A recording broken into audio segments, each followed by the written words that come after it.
Hi friends, నేను మీ Anantapur lecturer. మొన్న ఒక వీడియో చేసాం ఇంటర్మీడియట్ రిజల్ట్స్ అని చెప్పి ఆంధ్రప్రదేశ్ సంబంధించి. సో డిలే అవుతుంది, ఇంకొంచెం డిలే అవుతుంది. సో ఎందుకు డిలే అవుతుందో ఈ వీడియోలో డిస్కస్ చేద్దాం. అలాగే మీ ఫ్రెండ్స్ ఉంటే వాళ్ళు కూడా షేర్ చేయండి, వాళ్ళు కూడా తెలుసుకుంటారు. సపోర్ట్ చేయండి, లైక్ చేయండి. సో ఇంటర్మీడియట్ రిజల్ట్స్ ఈసారి మనకి ఆన్లైన్ అని అందరికీ తెలిసినటువంటి విషయమే. స్కాన్ చేసి వాళ్ళకి మానిటర్ మీద పేపర్ కరెక్షన్ చేస్తారు, మౌస్ ఆధారిత పేపర్ కరెక్షన్ అంటారు. సో ప్రతి రోమన్, అది వాడు రాసినా రాయకపోయినా ప్రతి రోమన్ వస్తుందన్నమాట. క్వశ్చన్ పేపర్ ప్రకారమే ఆ పేపర్ డిస్ప్లే అవుతుంది.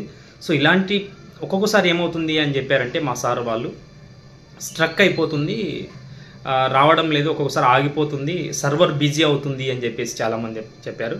అన్ని చోట్ల పేపర్ కరెక్షన్కి అయిపోయినప్పటికీ ఇంకొన్ని చోట్ల పెండింగ్ ఉంది, స్లో పేపర్ కరెక్షన్ జరుగుతుంది. రోజుకి 50 పేపర్లు కాబట్టి కొంచెం కష్టం అవుతుంది, ప్రతి రోమన్ చూడాల్సి వస్తుంది అని చెప్పేసి లెక్చరర్స్ చెప్పడం జరిగింది.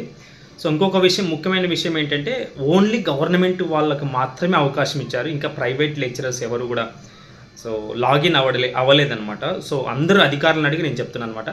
సో లాగిన్ అవ్వలేదు చాలామంది లెక్చరర్స్, అందుకోసమే రిజల్ట్ లేట్ అవుతుంది. ఈ మంత్ 25 నుంచి నెక్స్ట్ మంత్ 3 లోపల, ఈ మంత్ 25 నుంచి నెక్స్ట్ మంత్ 3 లోపల మాత్రమే రిజల్ట్ వస్తుంది. అంతవరకు వచ్చే ఛాన్సెస్ లేదు. ఇంకా పేపర్ కరెక్షన్స్ అయితే కొన్ని చోట్ల చాలా వరకు ఉన్నాయని చెప్పేసి అధికారులు చెప్పడం జరిగింది. సో చాలా వరకు